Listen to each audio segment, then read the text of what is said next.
നമസ്കാരം, പുതിയൊരു വീഡിയോയിലേക്ക് എല്ലാവർക്കും സ്വാഗതം. നമ്മളൊക്കെ PDF ഫയലുകൾ ഉപയോഗിക്കുന്നവരായിരിക്കുമല്ലോ. പക്ഷേ PDF ഫയലിന് ഒരു പ്രശ്നമുണ്ട്. നമ്മൾ സാധാരണ വേർഡിൽ എഡിറ്റ് ചെയ്യുന്ന രീതിയിൽ നമുക്ക് PDF എഡിറ്റ് ചെയ്യാനോ അല്ലെങ്കിൽ പുതിയ ഫയലുകൾ ആഡ് ചെയ്യാനോ അല്ലെങ്കിൽ പുതിയ പേജുകൾ ക്രിയേറ്റ് ചെയ്യാനോ ഒന്നും തന്നെ സാധിക്കത്തില്ല. PDFന്റെ ഫുൾ കുത്തകയുള്ളത് അഡോബിന്റെ കയ്യിലാണ്. അപ്പം അഡോബിന്റെ കയ്യിൽ നിന്ന് നമുക്കൊരു PDF എഡിറ്റർ വാങ്ങണമെന്നുണ്ടെങ്കിൽ നമ്മൾ ഉദ്ദേശിക്കുന്ന ഒരു റേറ്റിൽ അത് വാങ്ങാനും സാധിക്കത്തില്ല. അപ്പം അങ്ങനെയുള്ള ഒരു സാഹചര്യത്തിൽ ഒരു PDF എഡിറ്റിംഗ് ചെയ്യാനായിട്ട് നമ്മൾ ശരിക്കും ബുദ്ധിമുട്ടും. ഓൺലൈനിലൊക്കെ നമ്മൾ സെർച്ച് ചെയ്ത് കുറേ സൈറ്റുകൾ കയറി ഇറങ്ങി എന്ന് പറഞ്ഞാൽ നമ്മൾ ഉദ്ദേശിക്കുന്ന രീതിയിലുള്ള ഒരു എഡിറ്റിംഗ് ഒന്നും സാധിച്ചു എന്ന് വരും. അപ്പോൾ സാധാരണക്കാർക്കും വളരെ ഈസി ആയിട്ട് PDF ഫയലുകൾ എഡിറ്റ് ചെയ്യാൻ സഹായിക്കുന്ന ഒരു സോഫ്റ്റ്വെയർ പരിചയപ്പെടാം. SwiftDo PDF എന്നാണ് ഇതിന്റെ പേര്. വീഡിയോ ഡിസ്ക്രിപ്ഷനിൽ ഈ ഒരു വെബ്സൈറ്റിന്റെ ലിങ്ക് കൊടുത്തിട്ടുണ്ട്. ഇവിടെ നിന്ന് ഫ്രീ ഡൗൺലോഡിൽ ക്ലിക്ക് ചെയ്തുകൊണ്ട് ഇതിന്റെ ഫ്രീ വേർഷൻ നിങ്ങൾക്ക് ഡൗൺലോഡ് ചെയ്തെടുക്കാനായിട്ട് സാധിക്കും. ഈ ഒരു സോഫ്റ്റ്വെയറുമായി ബന്ധപ്പെട്ട എല്ലാ ഡീറ്റെയിൽസും ഈ ഒരു വെബ്സൈറ്റിൽ തന്നെ കൊടുത്തിട്ടുണ്ട്. ഇതിന്റെ ഫീച്ചേഴ്സ് എന്തൊക്കെയാണ്, എങ്ങനെയാണ് ഇതിൽ എഡിറ്റ് ചെയ്യുന്നത്, എല്ലാ കാര്യങ്ങളും നമുക്ക് ഇവിടെ നിന്ന് മനസ്സിലാക്കാനായിട്ട് സാധിക്കും. ഞാൻ എൻ്റെ കമ്പ്യൂട്ടറിൽ ഓൾറെഡി ഒരു സോഫ്റ്റ്വെയർ ഇൻസ്റ്റാൾ ചെയ്തിട്ടുണ്ട്. ഇവിടെ ഈ കാണുന്നതാണ് SwiftDo എന്ന് പറയുന്ന സോഫ്റ്റ്വെയർ. ഇത് ഓപ്പൺ ആക്കി കഴിയുമ്പോൾ ഇങ്ങനെ ഒരു ഇന്റർഫേസ് ആയിരിക്കും കാണാനായിട്ട് സാധിക്കുക. ചിലപ്പോൾ വീഡിയോയുടെ ലെങ്ത് കുറച്ച് കൂടാനുള്ള സാധ്യതയുണ്ട്. എന്നാലും നിങ്ങൾ ഈ വീഡിയോ അവസാനം വരെ കാണുകയാണെന്നുണ്ടെങ്കിൽ ഒരു PDF എഡിറ്റ് ചെയ്യുന്ന സമയത്ത് നിങ്ങൾക്കുണ്ടാകുന്ന എല്ലാ സംശയങ്ങളും ഈ വീഡിയോയിലൂടെ ഞാൻ ക്ലിയർ ചെയ്യുന്നുണ്ട്. അപ്പോൾ ഈ ഒരു സോഫ്റ്റ്വെയർ ഓപ്പൺ ആക്കുമ്പോൾ ഇങ്ങനെ ഒരു ഇന്റർഫേസ് ആയിരിക്കും വരിക. ഇനി ഈ സോഫ്റ്റ്വെയറിന്റെ ഓവർവ്യൂ ഒന്ന് നോക്കാം. ഏതൊക്കെ ഫീച്ചേഴ്സ് എവിടെയൊക്കെയാണ് നൽകിയിരിക്കുന്നതെന്ന്. ഇതിന്റെ ടോപ്പിലായിട്ട് കുറെ ടാബുകൾ കൊടുത്തിട്ടുണ്ട്. Home, view, annotate, edit, convert page, protect, share, അങ്ങനെ ഓപ്ഷൻസ് ഉണ്ട്. ഇതിൽ ഓരോന്നിലും ചെന്നിട്ട് നമുക്ക് വേണ്ട രീതിയിൽ എഡിറ്റ് ചെയ്യാനായിട്ട് സാധിക്കും. അപ്പോൾ ആദ്യം നമ്മളിവിടെ ഒരു ഫയൽ ഇതിലേക്ക് ആഡ് ചെയ്യുകയാണ്. ഞാൻ ഓൾറെഡി ഒരു ഫയൽ ഇവിടെ എടുത്ത് വെച്ചിട്ടുണ്ട്. അതിൽ തന്നെ നമുക്ക് എഡിറ്റിംഗ് ഒക്കെ ചെയ്ത് നോക്കാം. ഇനി നിങ്ങൾക്ക് ക്രിയേറ്റ് എന്നുള്ള ഒരു ബട്ടൺ ഇടത് സൈഡിലുണ്ട്. അതിൽ ക്ലിക്ക് ചെയ്തിട്ട് ബ്ലാങ്ക് പേജിൽ നിങ്ങൾക്ക് PDF പുതുതായിട്ട് ടൈപ്പ് ചെയ്ത് ക്രിയേറ്റ് ചെയ്യണമെങ്കിൽ അത് ചെയ്യാൻ പറ്റും. From image, from file, from CAD, from scanner, ഇങ്ങനെയുള്ള ഓപ്ഷൻസ് ഇവിടെ കൊടുത്തിട്ടുണ്ട്. ഇനി അതല്ല ഓപ്പണിൽ ക്ലിക്ക് ചെയ്യുകയാണെന്നുണ്ടെങ്കിൽ നിങ്ങളുടെ കമ്പ്യൂട്ടറിൽ സേവ് ചെയ്തിരിക്കുന്ന PDF ഫയലുകൾ നിങ്ങൾക്ക് ഇതിലേക്ക് ആഡ് ചെയ്തുകൊണ്ടും എഡിറ്റ് ചെയ്യാനായിട്ട് സാധിക്കും. അപ്പോൾ ഞാൻ ഇവിടെ ഓൾറെഡി ആഡ് ചെയ്തിട്ടുള്ള ഒരു ഫയൽ ഇങ്ങനെ ക്ലിക്ക് ചെയ്ത് ഓപ്പൺ ആക്കിയാണ്. ഇത് ഈ ഒരു സോഫ്റ്റ്വെയറുമായി ബന്ധപ്പെട്ട ഡീറ്റെയിൽസ് തന്നെയാണ് ഈ ഒരു PDF ഫയലിലുള്ളത്. അപ്പോൾ നമുക്ക് ആദ്യം എങ്ങനെയാണ് ഒരു PDF ഫയൽ ഇതുപോലെ കിട്ടിക്കഴിഞ്ഞു കഴിഞ്ഞാൽ അത് എഡിറ്റ് ചെയ്യുന്നതെന്ന് നോക്കാം. അതാണ് ഏറ്റവും ഇമ്പോർട്ടൻ്റ് ആയിട്ട് അറിഞ്ഞിരിക്കേണ്ട കാര്യം. കാരണം ചിലപ്പോൾ ഒരു PDF ഫയൽ കിട്ടി അതിൽ ചെറിയൊരു മാറ്റമായിരിക്കും നമുക്ക് വരുന്നുണ്ട്. ആ ഒരു ചെറിയ മാറ്റത്തിന് വേണ്ടി നമ്മൾ ഒരുപാട് ബുദ്ധിമുട്ടേണ്ടതായിട്ട് വരും. ഈ ഒരു സോഫ്റ്റ്വെയർ ഉപയോഗിച്ച് കഴിഞ്ഞാൽ സിമ്പിളായിട്ട് നിങ്ങൾക്ക് ഈ കാര്യങ്ങൾ ചെയ്യാനായിട്ട് സാധിക്കും. അതിനായിട്ട് ആദ്യം ഈ ടാബുകളിൽ എഡിറ്റ് എന്നുള്ള ടാബിലേക്ക് വരിക. അതിനുശേഷം നിങ്ങൾക്ക് ഇവിടെ ജസ്റ്റ് ഈ കർസർ കൊണ്ടുവന്ന് എവിടെയാണോ എഡിറ്റ് ചെയ്യേണ്ടത് അതിൽ ഡബിൾ ക്ലിക്ക് ചെയ്യുക. ഡബിൾ ക്ലിക്ക് ചെയ്തതിനു ശേഷം ഇവിടെ ആയിട്ട് ഒരു പെൻ ഐക്കൺ ഉണ്ട്, എഡിറ്റ് ടെക്സ്റ്റ് എന്ന് പറയുന്നത്. ജസ്റ്റ് അതിൽ ക്ലിക്ക് ചെയ്ത് കഴിഞ്ഞാൽ ആ ഒരു PDF-ലുള്ള എല്ലാ പാരഗ്രാഫും ഹെഡിങ്ങും എല്ലാം തന്നെ ഇതേപോലെ ചെറിയൊരു ഇതേപോലൊരു ബോക്സിനുള്ളിലേക്ക് വരും. മനസ്സിലായതാ? ഈ കാണുന്ന ബോക്സ് പോലെ ഇങ്ങനെ വരും. പിന്നെ നിങ്ങൾക്ക് എവിടെയാണോ എഡിറ്റിംഗ് ചെയ്യേണ്ടത് അവിടേക്ക് കൊണ്ട് കർസർ വെച്ച് കഴിഞ്ഞാൽ ഇതേപോലെ നിങ്ങൾക്ക് വളരെ ഈസി ആയിട്ട് എഡിറ്റ് ചെയ്യാനായിട്ട് സാധിക്കും. ഞാനിവിടെ വ്യൂസ് ഒന്നാക്കി. അതേപോലെ തന്നെ ഇനി എനിക്ക് ഇങ്ങനെ താഴേക്ക് വരുന്നുണ്ട്. ഇവിടെ നമ്പറിൽ ഒരു ചെറിയ മിസ്റ്റേക്ക് ഉണ്ട്. അപ്പം ഞാൻ ഈ നമ്പർ ഇതേപോലെ ഒന്ന് ചേഞ്ച് ചെയ്യുകയാണ്. നമ്പർ ചേഞ്ച് ചെയ്തു. മനസ്സിലായത്? നമുക്ക് വളരെ ഈസി ആയിട്ട് ചെയ്യാൻ പറ്റും എന്നുള്ളതാണ് ഈ ഒരു സോഫ്റ്റ്വെയറിന്റെ പ്രത്യേകത. ഇനി പുതുതായിട്ട് എന്തെങ്കിലും നമ്മുടെ PDF ഫയലിലേക്ക് ആഡ് ചെയ്യണമെന്നുണ്ടെങ്കിൽ അതും ചെയ്യാൻ പറ്റും. അത് എഡിറ്റിൽ തന്നെ ഇൻസേർട്ട് ടെക്സ്റ്റിൽ വന്നിട്ട് നമുക്ക് എവിടെയാണോ ആഡ് ചെയ്യേണ്ടത് അത് നമ്മളിവിടെ ആഡ് ചെയ്യുക. ഞാനിവിടെ Shiju P. Abraham YouTube channel എന്നെഴുതിയേ.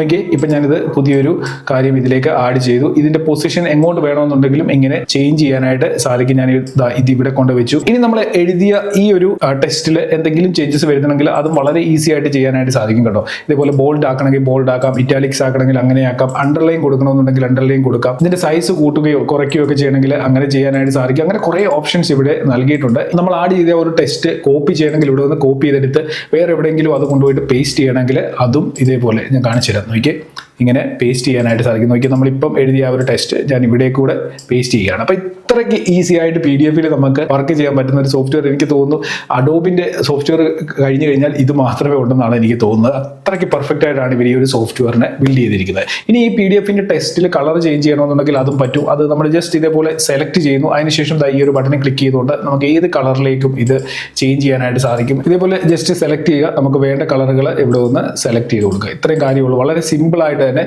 നമുക്ക് ഇങ്ങനെയുള്ള എഡിറ്റിംഗ് ചെയ്യാനായിട്ട് പറ്റുന്നതാണ്. ഇനി നിങ്ങളുടെ PDF ഫയലിലേക്ക് ഒരു ഫോട്ടോ ആഡ് ചെയ്യണമെങ്കിൽ ആഡ് ഇമേജ് എന്നുള്ളതിൽ ക്ലിക്ക് ചെയ്ത് നിങ്ങളുടെ കമ്പ്യൂട്ടറിൽ നിന്ന് ഏതെങ്കിലും ഒരു ഫോട്ടോ സെലക്ട് ചെയ്യുക. സെലക്ട് ചെയ്തതിന് ശേഷം ഇതേപോലെ നിങ്ങൾക്ക് എവിടെ വേണമെങ്കിലും ഇത് പ്ലേസ് ചെയ്യാനായിട്ട് സാധിക്കും. ഇതിന്റെ സൈസ് കൂട്ടുകയോ കുറയ്ക്കുകയോ ഒക്കെ വളരെ ഈസി ആയിട്ട് തന്നെ നമുക്ക് ഇവിടെ നിന്ന് ചെയ്യാൻ പറ്റും.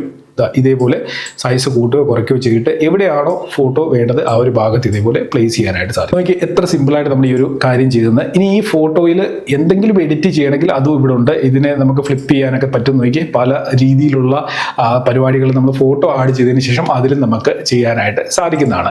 ഇനി നിങ്ങൾക്ക് PDF-ലേക്ക് ഒരു ലിങ്ക് ആഡ് ചെയ്യണമെന്നുണ്ടെങ്കിൽ, ഒരു ക്ലിക്കബിൾ ലിങ്ക് ആഡ് ചെയ്യണമെങ്കിൽ അതും പറ്റുമേ. അതിനായിട്ട് ജസ്റ്റ് ഞാൻ ഈ ഒരു ഭാഗത്തേക്ക് ഒരു ലിങ്ക് ആഡ് ചെയ്യാനായിട്ട് പോവുകയാണ്. ജസ്റ്റ് നമ്മൾ എഡിറ്റ് സെക്ഷനിൽ ലിങ്ക് എന്നുള്ള ബട്ടണിൽ ക്ലിക്ക് ചെയ്ത് ആഡ് ഓർ എഡിറ്റ് ലിങ്കിൽ ക്ലിക്ക് ചെയ്യുന്നു. അതിനുശേഷം ഓപ്പൺ എ വെബ്സൈറ്റ് എന്നുള്ളത് സെലക്ട് ചെയ്ത് നമ്മുടെ വെബ്സൈറ്റ് ലിങ്ക് കൊടുക്കുന്നു. അല്ലെങ്കിൽ ഓപ്പൺ എ ഫയൽ എന്നുള്ള ആ ഒരു ഭാഗത്ത് നമുക്ക് ഫയൽ അപ്ലോഡ് ചെയ്തുകൊണ്ട് ഫയലും ആഡ് ചെയ്യാൻ പറ്റും. ഞാൻ ജസ്റ്റ് ആ ഒരു ലിങ്ക് ആഡ് ചെയ്തു. ഇപ്പൊ ഇതിലൊരു ലിങ്ക് ആഡ് ആയിട്ടുണ്ട്. ജസ്റ്റ് ഇതിൽ ക്ലിക്ക് ചെയ്ത് കഴിഞ്ഞാൽ ജസ്റ്റ് അലോ ചെയ്താൽ നമ്മൾ കൊടുത്ത ലിങ്കിലേക്ക് ഇങ്ങനെ ഓപ്പൺ ആകാനായിട്ട് സാധിക്കും. ഇനി നമുക്ക് ഇതിന്റെ മറ്റ് ഫീച്ചേഴ്സ് ഒന്ന് പരിചയപ്പെടാം. ഇവിടെ ഹോം സെക്ഷനിൽ വന്നു കഴിഞ്ഞാൽ കുറെ ഓപ്ഷൻസ് കൊടുത്തിട്ടുണ്ട്. Hand, select, zoom, create, edit, OCR. ഇനി PDF-ൽ എന്തെങ്കിലും ഹൈലൈറ്റ് ചെയ്യണമെന്നുണ്ടെങ്കിൽ ഇതിതേപോലെ ഇങ്ങനെ സെലക്ട് ചെയ്യുക. സെലക്ട് ചെയ്തതിന് ശേഷം ഇവിടെ ഹോമിൽ ഹൈലൈറ്റ് എന്നുള്ളതിൽ വരിക. അതിനുശേഷം ഇവിടെ നിന്ന് ഏതെങ്കിലും ഒരു ഹൈലൈറ്റ് കളർ സെലക്ട് ചെയ്യുക. ഏത് കളർ സെലക്ട് ചെയ്താലും ആ ഒരു കളർ നിങ്ങൾക്ക് ഇവിടെ കാണാനായിട്ട് സാധിക്കും. ഞാനിവിടെ യെല്ലോ കളർ സെലക്ട് ചെയ്യുകയാണ്. ഓക്കെ, യെല്ലോ കളറിലേക്ക് അത് ഹൈലൈറ്റ് ആയിട്ടുണ്ട്. നമുക്ക് ഏത് ഭാഗത്ത് വേണമെന്നുണ്ടെങ്കിൽ, ഇപ്പോൾ ഒരു ഇത്രയും ഭാഗം മാത്രമാണ് ഹൈലൈറ്റ് ചെയ്യേണ്ടതെന്നുണ്ടെങ്കിൽ ജസ്റ്റ് അത് സെലക്ട് ചെയ്ത് കഴിഞ്ഞാൽ നമ്മൾ സെലക്ട് ചെയ്ത ഒരു കളർ വെച്ചിട്ട് ഇതേപോലെ ഹൈലൈറ്റ് ആകുന്നത് കാണാനായിട്ട് സാധിക്കും. വളരെ ഇൻട്രസ്റ്റിംഗ് ആയിട്ടുള്ളൊരു ഫീച്ചറാണിത്. അതേപോലെ തന്നെ PDF ഫയലുകളെ മറ്റ് ഫോർമാറ്റിലേക്ക് കൺവേർട്ട് ചെയ്യണമെന്നുണ്ടെങ്കിൽ അതും ഇതിൽ ചെയ്യാൻ സാധിക്കും. ഇവിടെ നോക്കിയാൽ PDF to Word അല്ലെങ്കിൽ PDF to Image, അങ്ങനെ പല ഓപ്ഷൻസ് ഉണ്ട്. ഇപ്പോൾ ഈ PDF to Wordൽ ക്ലിക്ക് ചെയ്ത് കഴിഞ്ഞാൽ നിങ്ങൾക്ക് കുറേ ഓപ്ഷൻസ് ഇതേപോലെ ഓപ്പൺ ആയിട്ട് വരും. PDF to Excel, PDF to PPT, image, CAD, HTML, EPUB, അങ്ങനെ കുറേ ഓപ്ഷൻസ് ഇവിടെ ലഭിക്കും. നമുക്കിപ്പം എക്സലിലേക്ക് അല്ലെങ്കിൽ വേർഡിലേക്കാണ് കൺവേർട്ട് ചെയ്യേണ്ടതെന്നുണ്ടെങ്കിൽ ആ ഒരു ഫയൽ നമ്മൾ സെലക്ട് ചെയ്ത് ജസ്റ്റ് സ്റ്റാർട്ടിൽ ക്ലിക്ക് ചെയ്ത് കഴിഞ്ഞാൽ ഇത് വേർഡിലേക്ക് കൺവേർട്ട് ആവും. അതേപോലെ തന്നെ നമുക്ക് PDF-നെ ഇമേജിലേക്ക് കൺവേർട്ട് ചെയ്യണമെന്നുണ്ടെങ്കിൽ ഇവിടെ നിന്ന് ഇമേജ് ആയിട്ട് PDF ഫയലുകൾ കൺവേർട്ട് ചെയ്തെടുക്കാനായിട്ട് സാധിക്കും. ഇനി ഇവിടെ മെർജ് എന്ന് പറയുന്ന ഒരു ഓപ്ഷൻ ഉണ്ട്. നമ്മുടെ കയ്യിൽ മൾട്ടിപ്പിൾ PDF-കൾ ഉണ്ടെങ്കിൽ അതിനെ നമുക്ക് ഒന്നായിട്ട് മെർജ് ചെയ്യാനുള്ള ഒരു സൗകര്യം ഇതിലുണ്ട്. ഇനി PDF-ലേക്ക് പുതിയ പേജസ് ആഡ് ചെയ്യണമെന്നുണ്ടെങ്കിൽ ഇവിടെ ഇൻസേർട്ടിൽ ക്ലിക്ക് ചെയ്ത് ബ്ലാങ്ക് പേജ് അല്ലെങ്കിൽ ഫ്രം ഫയൽ എന്നുള്ളതിൽ ക്ലിക്ക് ചെയ്തുകൊണ്ട് നിങ്ങൾക്ക് പുതിയ പേജുകൾ ഇതിലേക്ക് ആഡ് ചെയ്യാനായിട്ട് സാധിക്കുന്നതാണ്. ഓക്കെ, ഇനി വ്യൂ സൈഡിലേക്ക് വന്നു കഴിഞ്ഞാൽ ഇവിടെ കുറേ അധികം ടൂൾസ് കൊടുത്തിട്ടുണ്ട്. ഇത് വളരെ ഇൻട്രസ്റ്റിംഗ് ആയിട്ടുള്ള കുറേ കാര്യങ്ങളാണ്. നമ്മൾ PDF എഡിറ്റ് ചെയ്യുന്ന സമയത്ത് നമുക്ക് വളരെ യൂസ്ഫുൾ ആവും. അതേപോലെ തന്നെ ഇത് സൂം ഔട്ട്, സൂം ഇൻ ചെയ്യാനുള്ള ഓപ്ഷൻസ്.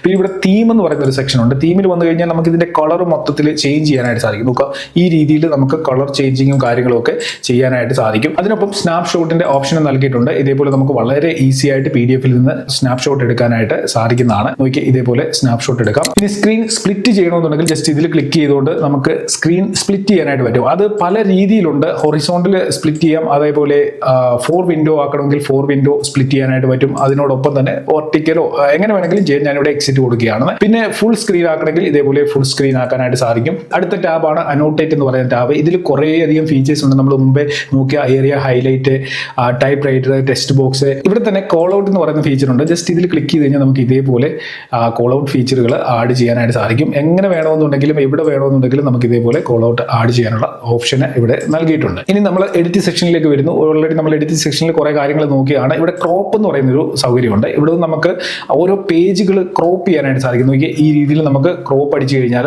ആട്ടോ സെലക്ഷൻ കൊടുക്കാം. അതേപോലെ തന്നെ അപ്ലൈ ചേഞ്ചസിൽ കൊടുത്തു കഴിഞ്ഞാൽ നമ്മൾ ഈ ക്രോപ്പ് ചെയ്യുന്ന അത്രയും ഭാഗങ്ങൾ മാത്രമായിട്ട് സെറ്റ് ആവും. നോക്കി, നമ്മൾ സെലക്ട് ചെയ്യുന്ന ആ ഒരു പേജ് മാത്രമേ ക്രോപ്പ് ആകത്തുള്ളൂ. നോക്കുക, ഈ ഒരു പേജ് മാത്രമേ ഇതിനിടയ്ക്ക് ക്രോപ്പ് ആയിട്ടുള്ളൂ. നമ്മൾ ആ ഒരു പേജ് സെലക്ട് ചെയ്തു, അത് ക്രോപ്പായി. അതൊക്കെ ഓരോരുത്തർ ഓരോ രീതിയിലുള്ള എഡിറ്റിംഗ് ചെയ്യുമ്പോൾ അതിനനുസരിച്ച് നിങ്ങൾക്ക് ഇതൊക്കെ ചെയ്യാനായിട്ട് സാധിക്കും. ഇനി ബാക്ക്ഗ്രൗണ്ട് ചേഞ്ച് ചെയ്യണമെന്നുണ്ടെങ്കിൽ ആഡ് ബാക്ക്ഗ്രൗണ്ട് ക്ലിക്ക് ചെയ്തുകൊണ്ട് നമുക്ക് ഏത് രീതിയിലാണോ ബാക്ക്ഗ്രൗണ്ട് വേണ്ടത് അത് ഇവിടെ നിന്ന് മൊത്തം സെറ്റ് ചെയ്തുകൊണ്ട് ചേഞ്ച് ചെയ്യാനായിട്ട് സാധിക്കും. അതിനോടൊപ്പം തന്നെ നമുക്ക് കൺവേർട്ട് എന്നുള്ള സെക്ഷൻ ഞാൻ പറഞ്ഞല്ലോ, നമുക്ക് പല ഫോർമാറ്റിലേക്ക് കൺവേർട്ട് ചെയ്യാം. പേജസ് പുതുതായിട്ട് ആഡ് ചെയ്യണമെങ്കിൽ അത് ഇവിടെ നിന്ന് ആഡ് ചെയ്യാനായിട്ട് സാധിക്കും. ഓരോ പേജ് നമുക്ക് ഇതേപോലെ നോക്കിയതിന് ശേഷം അതിൽ എന്തൊക്കെ എഡിറ്റ് ചെയ്യണം, എന്തൊക്കെ ആഡ് ചെയ്യണം അതെല്ലാം ഇവിടെ നിന്ന് സെറ്റ് ചെയ്യാൻ പറ്റും. ഡിലീറ്റ് ചെയ്യണമെങ്കിൽ പേജ് ഇവിടെ നിന്ന് ഡിലീറ്റ് ചെയ്യാനും ആഡ് ചെയ്യാനും ഒക്കെ തന്നെയുള്ള സൗകര്യം ഇവിടെയും കൊടുത്തിട്ടുണ്ട്. ഇനി നമുക്ക് പ്രൊട്ടക്ട് എന്നുള്ള സെക്ഷനിലേക്ക് വരികയാണെന്നുണ്ടെങ്കിൽ ഇനി ഡിജിറ്റൽ സിഗ്നേച്ചർ ആഡ് ചെയ്യണമെങ്കിൽ ആ ഒരു ഡിജിറ്റൽ സിഗ്നേച്ചർ ഇവിടെ ആഡ് ചെയ്ത് കൊടുക്കുക. അതിനുശേഷം മാനേജ് സിഗ്നേച്ചറിൽ വന്നു കഴിഞ്ഞാൽ വാലിഡേറ്റ് സിഗ്നേച്ചർ ഉണ്ട്, clear all signature, digital ID list, അങ്ങനെ കുറെ ഓപ്ഷൻസ് ഉണ്ട്. അപ്പോൾ നമ്മൾ ഇത് ആദ്യം സെറ്റ് ചെയ്യണം. സെറ്റ് ചെയ്തതിന് ശേഷം മാത്രമേ ഈ ഓപ്ഷൻസ് യൂസ് ചെയ്യാനായിട്ട് സാധിക്കും. വളരെ ഈസി ആയിട്ട് അത് നിങ്ങൾക്ക് ചെയ്യാനായിട്ട് സാധിക്കും. ഞാൻ അതെല്ലാം പറഞ്ഞു തരാൻ പോയി കഴിഞ്ഞാൽ ഒരുപാട് സമയം പോകും. അതുകൊണ്ട് അതിലേക്ക് കടക്കുന്നില്ല. ഇനി നമുക്ക് ഈ ഫയലുകൾ ഷെയർ ചെയ്യണമെന്നുണ്ടെങ്കിൽ send to mail, Dropbox, Google drive, അങ്ങനെ നമ്മൾ ക്രിയേറ്റ് ചെയ്യുന്ന PDF ഫയലുകൾ ഷെയർ ചെയ്യാനായിട്ട് സാധിക്കും. ഈ ഒരു സോഫ്റ്റ്വെയറിന്റെ ബേസിക് ആയിട്ടുള്ള കാര്യങ്ങൾ നമ്മൾ പരിചയപ്പെട്ടു. ഇനി നമുക്ക് കുറച്ച് അഡ്വാൻസ്ഡ് ആയിട്ടുള്ള AI വെച്ചിട്ടുള്ള കുറെ പരിപാടികളുണ്ട്. അതുകൂടെ നമുക്ക് മനസ്സിലാക്കാം. അപ്പോൾ ഞാൻ ഈ ഒരു ഭാഗം സെലക്ട് ചെയ്യുകയാണ്. ഇത്രയും ഭാഗം ഞാൻ സെലക്ട് ചെയ്തു. എനിക്ക് ഇവിടെ എ വെച്ചുകൊണ്ട് കുറച്ച് കാര്യങ്ങൾ ചെയ്യേണ്ടതായിട്ടുണ്ട്. അതിനായിട്ട് ഞാൻ ഇവിടെ റൈറ്റ് ക്ലിക്ക് ചെയ്ത് സിപ്പ് ടു എ എന്നുള്ളത് സെലക്ട് ചെയ്തു. ഇവിടെ നമുക്ക് കുറേ ഓപ്ഷൻസ് ഉണ്ട്. ട്രാൻസ്ലേറ്റ് ചെയ്യാം, പല ലാംഗ്വേജസിലേക്ക് ട്രാൻസ്ലേറ്റ് ചെയ്യാനുള്ള ഓപ്ഷൻ ഉണ്ട്. അതേപോലെ തന്നെ റീറൈറ്റ് ചെയ്യണമെങ്കിൽ ഈ എഴുതിയിരിക്കുന്ന കാര്യം കുറച്ചുകൂടെ ബെറ്റർ ആയിട്ട് മാറ്റി എ കൊണ്ട് എഴുതിപ്പിക്കണമെങ്കിൽ അങ്ങനെ ചെയ്യാൻ പറ്റും. ഇതിനെ ഒന്ന് സമ്മറൈസ് ചെയ്യണോ അത് ചെയ്യാൻ പറ്റും. കുറച്ചുകൂടി എക്സ്പ്ലെയിൻ ചെയ്തുകൊണ്ട് ഇതിനെ മാറ്റണോ അത് ചെയ്യാനായിട്ട് സാധിക്കും. എന്ത് വേണമെന്നുണ്ടെങ്കിലും ഇവിടെ കൊടുത്തിരിക്കുന്ന എന്ത് വേണമെന്നുണ്ടെങ്കിലും നമുക്ക് ഇവിടെ ഒന്ന് ചെയ്യാൻ പറ്റും. ഞാൻ ഇവിടെ സമ്മറൈസ് എന്നുള്ളതിൽ ക്ലിക്ക് ചെയ്യുകയാണ്. ഇവിടെ സമ്മറൈസ് ആയിക്കൊണ്ടിരിക്കുകയാണ്. ലാംഗ്വേജ് ഇവിടെ ഒന്ന് ഏത് വേണമെന്നുണ്ടെങ്കിലും സെലക്ട് ചെയ്യാം. നോക്കി നമ്മളിപ്പോൾ സെലക്ട് ചെയ്ത ഈ ഒരു കാര്യത്തെ സമ്മറൈസ് ചെയ്തുകൊണ്ട് ഇവിടെ എഴുതി കാണിച്ചിരിക്കുകയാണ്. ജസ്റ്റ് നമ്മൾ PDF ഉള്ളിലുള്ള കാര്യങ്ങൾ നമുക്ക് നമ്മളുടേതായിട്ടുള്ള രീതിയിൽ കുറച്ചുകൂടി ബെറ്റർ ആക്കാനായിട്ട് സാധിക്കുന്നതാണ്. അതേപോലെ തന്നെ ഇവിടെ ക്വിക്ക് ട്രാൻസ്ലേഷൻ, അതേപോലെ തന്നെ ഡോക്യുമെന്റ് ട്രാൻസ്ലേഷൻ അങ്ങനെയുള്ള ഓപ്ഷൻസ് ഉണ്ട്. ഇവിടെ നിന്ന് ഈ ഫയലുകൾ സെലക്ട് ചെയ്ത് കൊടുത്തുകൊണ്ട് ട്രാൻസ്ലേറ്റ് ടു ഇംഗ്ലീഷ് എന്നുള്ളത് ക്ലിക്ക് ചെയ്ത് കഴിഞ്ഞാൽ മറ്റേതെങ്കിലും ലാംഗ്വേജിലുള്ള ഡോക്യുമെന്റ് ആണെന്നുണ്ടെങ്കിൽ അത് നമുക്ക് ഇംഗ്ലീഷിലേക്ക് ട്രാൻസ്ലേറ്റ് ചെയ്തെടുക്കാനും സാധിക്കുന്നതാണ്. എഡിറ്റിംഗ് ഒക്കെ കഴിഞ്ഞതിന് ശേഷം ഇവിടെ ഈ കാണുന്ന ബട്ടനെ ക്ലിക്ക് ചെയ്തുകൊണ്ട് സേവ് ആസിൽ ക്ലിക്ക് ചെയ്ത് നമ്മളെ കമ്പ്യൂട്ടറിലേക്ക് ഫയലിന് വേണ്ട പേരും കൊടുത്തിട്ട് നമുക്ക് സേവ് ചെയ്യാനായിട്ട് സാധിക്കുന്നതാണ്. നിങ്ങൾക്ക് ഒരു PDF എഡിറ്ററിന്റെ ആവശ്യമുണ്ട്, പക്ഷേ എപ്പോഴും ആവശ്യമില്ല, വല്ലപ്പോഴും ഒക്കെ ആവശ്യം വരത്തുള്ളൂ എന്നുണ്ടെങ്കിൽ അങ്ങനെയുള്ളവർക്ക് വേണ്ടി ഈ കാണുന്ന ബട്ടനെ ക്ലിക്ക് ചെയ്തുകൊണ്ട് ഒരു കാര്യം അതിനകത്തിൽ കൊടുത്തിട്ടുണ്ട്. അത് നിങ്ങൾക്ക് ചെയ്ത് കഴിഞ്ഞാൽ നിങ്ങൾക്ക് വളരെ ഈസി ആയിട്ട് PDF എഡിറ്റർ ഉപയോഗിക്കാനായിട്ട് സാധിക്കും. ഇനി നിങ്ങൾക്ക് ഇത് പർച്ചേസ് ചെയ്യണമെന്നുണ്ടെങ്കിൽ ഇതിന്റെ ഒഫീഷ്യൽ സൈറ്റിൽ നിന്ന് തന്നെ ബൈ നൗവിൽ ക്ലിക്ക് ചെയ്ത് കഴിഞ്ഞാൽ ഇതിന്റെ പാക്കേജും പ്രൈസിംഗും ഒക്കെ ഇവിടെ നിന്ന് അറിയാനായിട്ട് സാധിക്കും. ക്വാർട്ടർ പ്ലാൻ ആണ് എടുക്കുന്നതെന്നുണ്ടെങ്കിൽ നിങ്ങൾക്ക് പെർ മന്ത് $16 ആണ് കൊടുക്കേണ്ടത്. ഇനി 2 ഇയർ പ്ലാൻ എടുക്കുകയാണെന്നുണ്ടെങ്കിൽ $2.8 പെർ മന്ത് കൊടുത്തു കഴിഞ്ഞാൽ നിങ്ങൾക്ക് ഇതിന്റെ 2 ഇയർ പ്ലാൻ എടുക്കാനായിട്ട് സാധിക്കും. പിന്നെ ഇവിടെ ബെസ്റ്റ് വാല്യൂ പാക്ക് ഉണ്ട്. നിങ്ങൾക്ക് life time free upgrade and tech support കിട്ടുന്ന ഒരു പാക്കാണ്. 1 PC വേണ്ടിയുള്ളതാണ്. ഈ ഒരു എമൗണ്ട് നമ്മൾ പേ ചെയ്ത് കഴിഞ്ഞ് കഴിഞ്ഞാൽ നമുക്ക് ലൈഫ് ടൈം ആയിട്ട് ഈ ഒരു സോഫ്റ്റ്വെയർ ഒരു ടെൻഷനും ഇല്ലാതെ ഉപയോഗിക്കാനായിട്ട് സാധിക്കും. അപ്പം ഞാനും പേഴ്സണലി എന്റെ PDF എഡിറ്റിംഗ് ആവശ്യങ്ങൾക്ക് വേണ്ടി ഉപയോഗിക്കുന്ന ഒരു സോഫ്റ്റ്വെയർ ആണിത്. വീഡിയോ ഡിസ്ക്രിപ്ഷനിൽ സോഫ്റ്റ്വെയർ ഡൗൺലോഡ് ചെയ്യാനുള്ള ലിങ്ക് കൊടുത്തിട്ടുണ്ട്. ആവശ്യമുള്ളവർക്ക് അവിടെ നിന്ന് ഈ ഒരു സോഫ്റ്റ്വെയർ ഡൗൺലോഡ് ചെയ്ത് ഉപയോഗിക്കാനായിട്ട് സാധിക്കും. ഈ ഒരു വീഡിയോയുമായി ബന്ധപ്പെട്ട് എന്തെങ്കിലും ഡൗട്ട്സ് ഉണ്ടെങ്കിൽ നിങ്ങൾ കമന്റുകളായിട്ട് അറിയിക്കുക. ചാനൽ സബ്സ്ക്രൈബ് ചെയ്യാൻ വീഡിയോ കാണുന്നുണ്ടെങ്കിൽ മറക്കാതെ ചാനൽ സബ്സ്ക്രൈബ് ചെയ്തേക്കുക. അപ്പോൾ ഇന്നത്തെ വീഡിയോയുടെ നിർത്തിയാണ്. ഇതിൽ നല്ലൊരു അറിവുമായി നമുക്ക് അടുത്ത വീഡിയോയിൽ കാണാം.